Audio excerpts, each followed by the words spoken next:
This is Talk Business and Politics with Roby Brock. Welcome to the program. Joining me now, John Brummett, columnist with the Arkansas Democrat-Gazette. Good to see you to start the week off, my friend. Thank you for being with us. Always a pleasure. Was it a pleasure this weekend watching the Arkansas Razorback football game? Are you feeling pretty good about the fact that we still got a good team? We still got a lot of football ahead of us. Alabama's Alabama. First of all, by design, and I wrote this and I held to it for a while, I avoided that game. I just didn't have a good feeling about it, and I thought, what's the point of all that agitation? I'm not at the game. So I did some yard work, tried to nap, but couldn't go to sleep. Got up, signed on the computer, went to Google, checked the score, and watch the rest of it. That's what. I feel like a lot of people in Arkansas, a lot of fans. I feel a considerable letdown. This doesn't define the season. Things can get better. It's a long season. All of those cliches are true. But 2 weeks ago, we were riding high, and then we blew one, or got one just got away from us at Texas A&M. And then Alabama showed us they're really good and we're not. And that happens a lot in Arkansas. I remember back in Lou Holt's day, we had a real good team. We went to the Sugar Bowl, we played Alabama, and we came away from the game battered and bruised. And Holtz was saying, we got to get bigger, stronger, faster players. And we've had that 16 years in a row now. Under Saban, Alabama has beaten us, usually decisively, and this was decisive. Arkansas had this fluky 23-point run late in the first half, and then in the third quarter. Around that 23-0 run, Arkansas got beat 49-3, and in the fourth quarter they gave up 70-yard runs easily 3 times in succession. So it's a letdown. It's a reality check, and we don't have as good of players as the SEC elite, but all is not lost. Go down to Mississippi State and start the rest of the year. That's just the way losing to Alabama is not. Everybody does that. Everybody. Losing so decisively is troubling, but I'll get over it, and so will the rest of us. All right, you'll be there cheering them on this coming week against Mississippi State. You're not making the trip to Starkville, are you? You've done that in the past, haven't you? Actually, since you mention it, there is this tradition of the tennis group, one of whom is a Mississippi State grad, that we rent a bus or a vehicle, and we go down to Starkville for the game, and we're going. I quit the tennis group because I started losing a lot of matches, but they keep me on the periphery, and they've invited me back on this trip. So we're headed down Friday because it's an 11 a.m. kickoff, and it's a tradition with us. And then it's just a 4.5, 5-hour drive. We'll be back tomorrow night. And it's always a good trip. But the 11 o'clock kickoff at Starkville is a problem because tailgating is a lot of fun down there. And there's not much tailgating to do for breakfast, But we're going to make the trip, looking forward to it, worried about the game, and dreading the cowbells. It's a hell of a racket. Those They're cowbells. loud and obnoxious there. Now, this They tennis team that you've quit because you were losing, were you losing decisively like Arkansas versus Alabama? I mean, is there some sort of parallel here? I wouldn't call, no, not that bad. It's just that years ago, 20 pounds lighter and somewhat younger, I won more than I lost, and then that reversed, and then I tore my rotator cuff and I couldn't serve, and I just quit. I just said, I love you guys, but this is the only reason to play a sport is to win, right? Is it for fellowship and exercise? I don't think so. And if you can't win, I just walked out on them. But I'm rejoining for our traditional trek to Starkville. And All right. that matters more than the tennis. All right. the sports gospel, according to John Brummett. Let's talk politics. This past week, Sure. we've seen an economic study come out from the supporters of the pro-recreational marijuana campaign that shows recreational marijuana could have a pretty significant economic impact in Arkansas, $2.4 billion over about a 5-year period. Is that going to be and thousands of new jobs as well? Is this going to be a persuasive argument, or do you think the argument is going to center on, do you think it's legal, should be legal, or shouldn't be legal? I think there are about 3 arguments. One is, do you think it should be legal or shouldn't be legal? I think that argument is, if you can do it right, legalize it, regulate it, reap money from it. Second, the money means, hey, maybe Sarah Sanders, if she gets in there as governor, really can do away with your income tax. This is going to raise so much money. It's just going to be a bonanza. That's an argument. And now I forget the third argument. But you're referring that Sarah Huckabee Sanders is going to be the next governor. Is that what you're saying? No, I'm not saying that at all. But then there's the argument about, even if you believe we should legalize, regulate, is this the way to do it? Is this thing too open-ended? Do we need tighter restrictions? We don't have any THC limit in this constitutional amendment. Well, you shouldn't have, because the constitutional amendment should be conceptual, and then the statute should regulate it. But you're going to hear this argument. You're already seeing it in the commercials. This is harmful to our children. This is a threat to our children. This is a threat to our quality of life.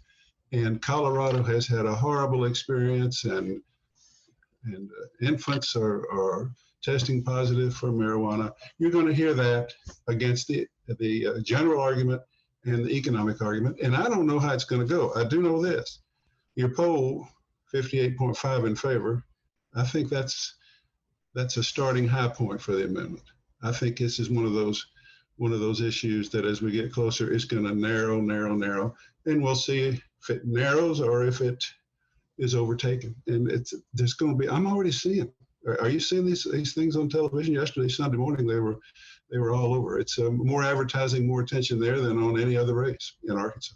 Yeah, so both sides. Settle in. Yeah, both sides are up on air with ads making their arguments. I agree with you. I think that race tightens quite a bit as people get a little bit more serious about, hey, this is going to be on the ballot. When we polled that, it was still in question as to whether or not the Supreme Court was even going to allow it. Plus, it's a poll question like that asked in a sort of a vacuum, well away from an election, is broad and conceptual. Should we legalize it if we could regulate it and it would be good for us to reap the benefits of that? Sure. But I'm telling you, I'm getting all these calls from people I've known from tennis or from other walks of life, and they're all saying, I just wanted to talk to you about this amendment. And I realize they're all reading to me bullet points that somebody's putting out about the perils of this. It's interesting. I say to a couple of them, are you on point 4 or point 5 there? Because I've gotten this same call. So there's an organized, campaign, at least to influence me, or try to, which is difficult to do. I don't know how I'm going to vote on it, but I know it comes down to general concept versus, is this actually an efficient, effective way to do it? That's what it comes down to. Yeah. All right, let's turn our attention to the Little Rock mayor's race. This is something you've written a lot about over the last couple of weeks. It's one of the most interesting political races in Arkansas this time around. I know it just affects the citizens of Little Rock largely, but it's gotten a lot of attention statewide as well. Little Rock Mayor Frank Scott running for re-election, Steve Landers challenging him, Greg Henderson challenging him, Glenn Schwartz challenging him. The defining issue in this race is crime, I think. It is what is at the center of everyone's focus. It is a larger than Little Rock problem, though, crime is. Why is the Little Rock mayor's race specifically just centered on that particular issue when crime is happening in all other cities around the state? Crime is happening in all other cities, but the numbers are bigger in Little Rock because Little Rock is bigger. The numbers are bigger because there is economic division, an economic divide in Little Rock. It's some people around the state who don't experience anything near those kinds of numbers. Look at Little Rock, and they say it's Little Chicago, which is perhaps a mild overstatement. You can sit at a bar in Fayetteville, and the guy next to you is telling the guy next to him, "Boy, I'm glad I don't live down there in Little Rock. What a blank blank."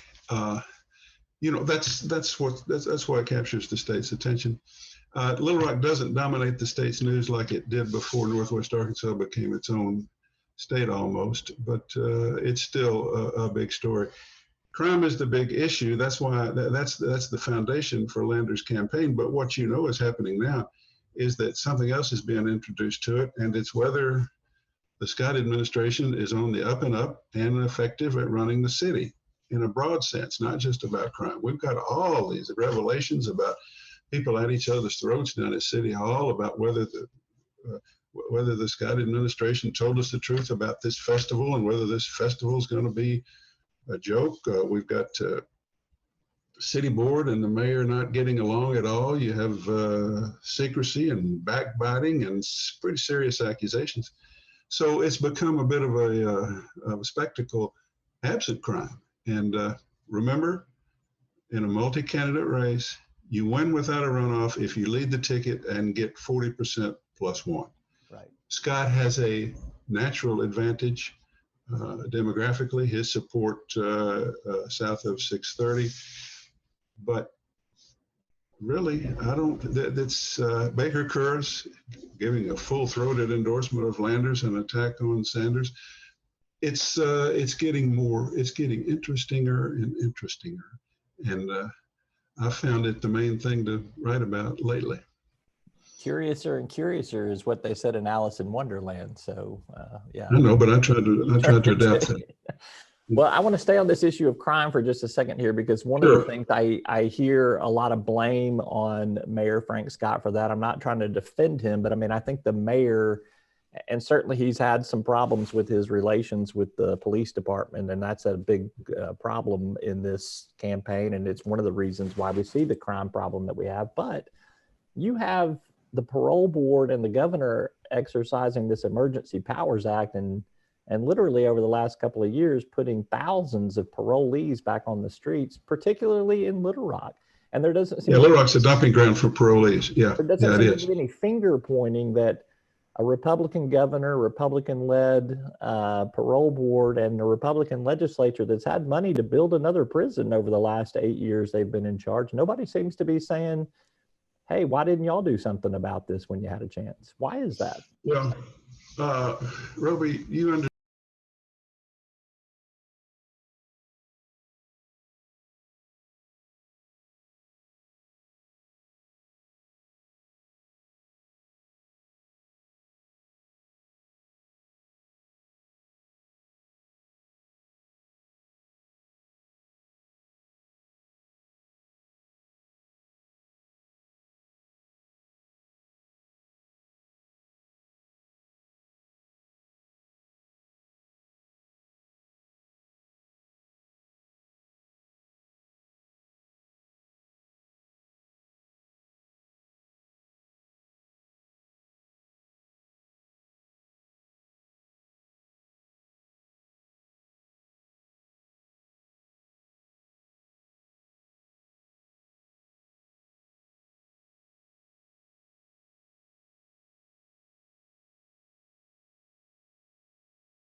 I'm glad you said that.